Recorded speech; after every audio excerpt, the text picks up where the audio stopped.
guys, Prince Sports here. Don't forget to comment, like, subscribe, and all that other good stuff. Yo, listen, man. Before I start this video out, I want to tell you guys something. If some of you are like, you don't exercise and things like that, or you don't play sports, even if you do play sports and stuff like that, here's a good trick of what to do. You could boil water, and if you have honey in your house, you mix that together with this apple cider vinegar. That's good to drink. It cleans out your insides, man. It gets you feeling healthy. It makes you feel like you have full of life, like you have nothing but energy. Or you could do a different tip. You could do it completely different. I'm gonna reverse the whole thing around and do it differently. Just take the top, pour some apple cider vinegar in that, and drink it. Just guzzle it right there. And trust me, you're gonna be feeling ripe. But it's gonna burn. It's gonna hit your chest. It's gonna really burn. All right. I do this every now and then. You know, I did it yesterday. Take it to the chest. It burns. It's like taking I guess what some people will say, very similar to taking a shot. You know, if you're taking a shot of whiskey or, you know, whatever, you know, boom, try this. It'll get you going, get the blood flowing, and it make you full of life, all right? But check this out. I want to talk about the face of the NBA, the new face of the NBA. Now listen, every now and then, you ever heard people talk about this guy is once in a generation, lifetime talent, or whatever the case may be. Now, they come down to the conclusions when they see a bunch of young players play. You know, let's say you see 10 players play, right? And out of those 10 players, there's just one guy that stands out the most. You're going to gravitate towards that guy. That's the guy that the media is going to gravitate towards. And you're going to be like, hey, that dude, he's it. He got it. He has that it factor. You know, he can relate to the people.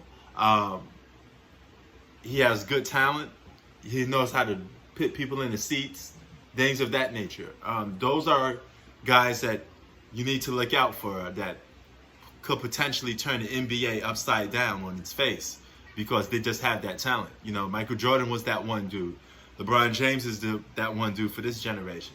But LeBron James is almost about to retire, and I've criticized how the media covers LeBron James because I think it's oversaturated and overhyped, basically. I think it's way too much. And you got a lot of young players that need to be talked about more. Just to keep the league going. Like, who's going to be the next face of the NBA? I mean, some people say it's Zion Williamson, but I don't see it. Because to me, he doesn't have the playing style that gravitates towards a lot of people. I mean, sure, he could dunk, but he doesn't have, like, a playing style that most people will be into. He's more like a bigger version of Charles Barkley. Okay, if I could relate him to anybody, he's like an athletic version of Charles Barkley for this generation. I mean, an undersized power forward, but he has great athletic ability. But I still don't see him being the true face of the NBA. Then you got Luka Doncic. He has potential of being the next Larry Bird, you know, but I think he needs to have a rival to go with that. Being the fact that he's European, his relatable factor is not going to be there for a lot of American players. You know, they're going to respect the hell out of his game for years to come. But I don't think a lot of people in their playgrounds or in the basketball court would want to mimic Luka. Then you got the guy that I think has the most potential, but he also has another offset. It's because he's from another country. He's European. And that's the Greek Freak. He could be relatable to certain people, but the fact that he's a European player, I think he's going to have... European players have a harder time gravitating towards an American audience for some reason. I don't know why, but for some reason, if you go to suburb locations, inner city locations, all throughout the United States, they seem to not care about the European player as much as the American player more, especially in the States. So I can't see Greek Freak being as big as a LeBron James unless he wins. Because keep in mind, he's 24 years old. He already has MVP. If he gets another one at 25, he's ranking up the individual awards. Let's say he get a Defensive Player of the Year award by he's 26.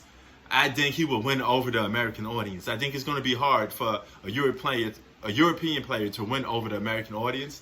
But out of all the guys, I think Greek Freak has the best capabilities of being the next face of the NBA.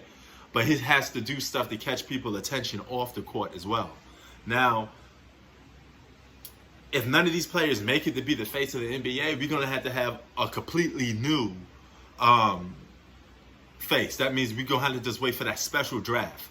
Every generation, every 10 years, you have a special draft pick. You know, in the 80s, it was 1984. In the 90s, it was 1996. In the early 2000s, it was 2003. And I think that's what this generation is lacking. It doesn't have that standout draft pick yet. But I think it's going to come. I truly think it's going to come. But we should see. I mean, if we could get by 2023 and we get to see a new generation talent comes, like the new it guy, he could be the face of the NBA. Because somebody's going to have to be the face when LeBron retires. The question is, who is it? Matter of fact, who do you think is going to be the next face of the NBA? A guy that you could put your money on, your bottom dollar on, and say, hey, this guy is going to be the next face of the NBA. Or maybe you could say, the guy hasn't came yet. He's a future draft pick. But let me know down below. Prince Sports, keep it 3,000. I'm out. 1.